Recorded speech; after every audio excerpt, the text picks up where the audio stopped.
Have you ever read a letter from the VA and thought, what does this mean? Or, if only someone had told me this information before I submitted my claim. The purpose of this short video is to explain why we request certain things and to give you some tips so your claim is processed as quickly as possible. We can't cover everything, but we'll review some of the most common and easily avoidable obstacles we see here at the VA, and hopefully, we'll also answer some of your questions about the claims application process.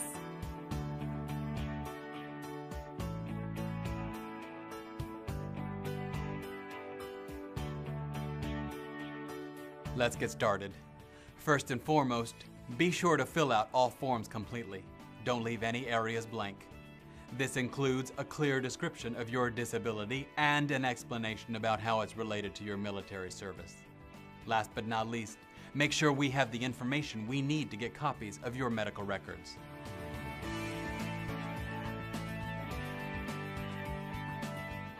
Now to the benefits application called VA Form 21-526. Many times we receive incomplete forms. If your military service information isn't complete, or the disabilities you're claiming are unclear, we'll have to stop processing your claim and contact you for more information. You can see how this might slow down your claim. So please, give us as much information as you can. Have a question while you're filling out the form? Call us during business hours at 1-800-827-1000. You can also visit your local regional office or call or visit your local Veterans Service Officer. If you haven't appointed a Veterans Service Officer and want to have one represent you, contact a Veterans Service organization near you, which you can find listed in your local phone book or on the internet. By visiting the joint VA-DoD self-service web portal, service members, veterans, and their beneficiaries can apply for benefits using the internet. Visit us on the web for one-stop shopping for online benefits-related tools and information, including status information on your compensation or pension claim.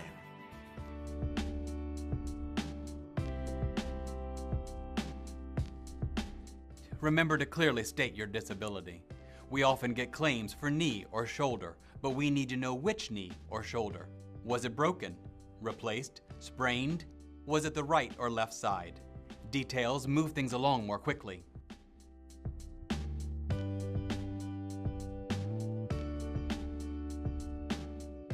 Also important, how your disease or injury is related to your military service. The more detail you provide, the easier it is for us to obtain your medical records. Here are two good examples. If you're claiming a back injury from a car accident while you were stationed in Germany in 2004, we know to look in your military medical records for back treatment starting in 2004. If your heart condition happened after you got out of the military, then tell us how you think your current condition is related to your service.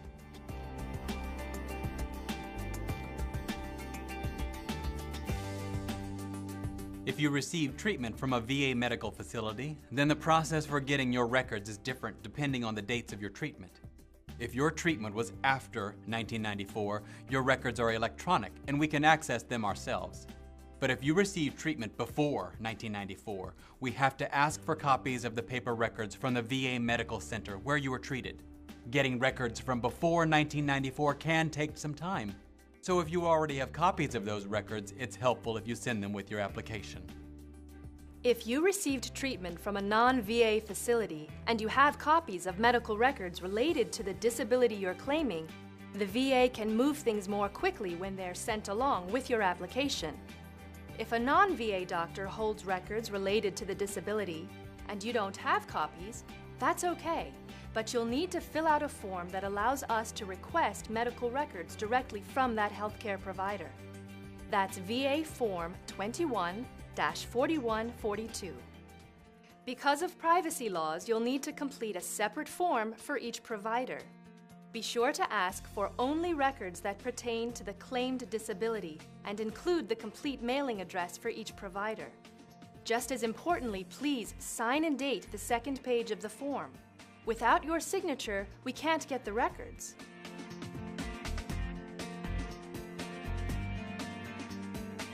After reviewing your records, we may determine that a medical examination is necessary to help us make a decision on your claim.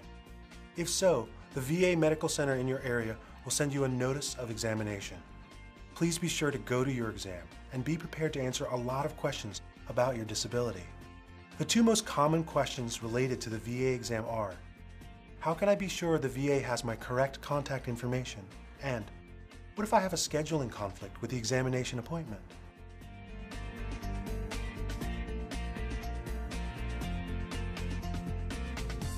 Make sure both the VA Medical Center and the VA Regional Office have your current address and contact information, because they don't share that information with each other.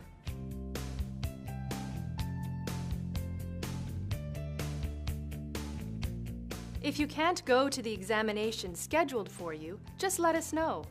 Your exam can be rescheduled by calling or writing to the regional office as soon as possible, or by following the instructions provided in your appointment letter. If you receive a decision on your claim because you missed your exam or didn't submit something we asked for in time, you don't need to file an appeal. Just let us know when you can report for an exam or send in the information we asked for within 1 year, and your claim will be reopened. If you wait longer than 1 year, your claim may be delayed, as it must go through the entire process again.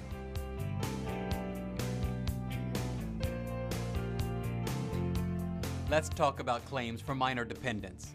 When you're filling out VA Form 21-686C, it's very important to provide all information requested.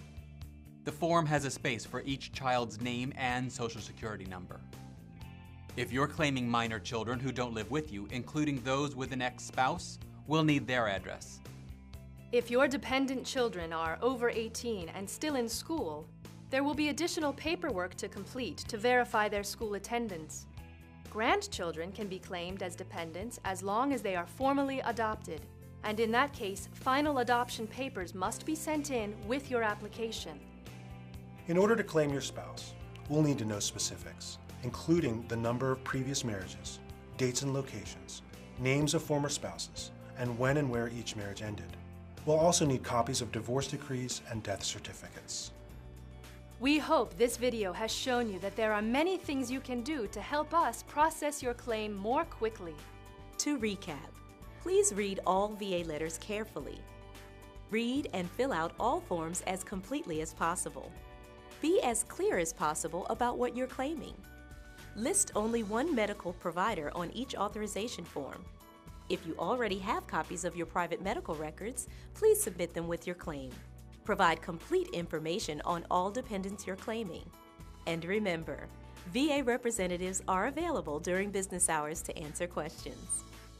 Thank you for taking the time to watch this important video. We hope you now have a better understanding of the VA claims process. Remember, we're here to help you.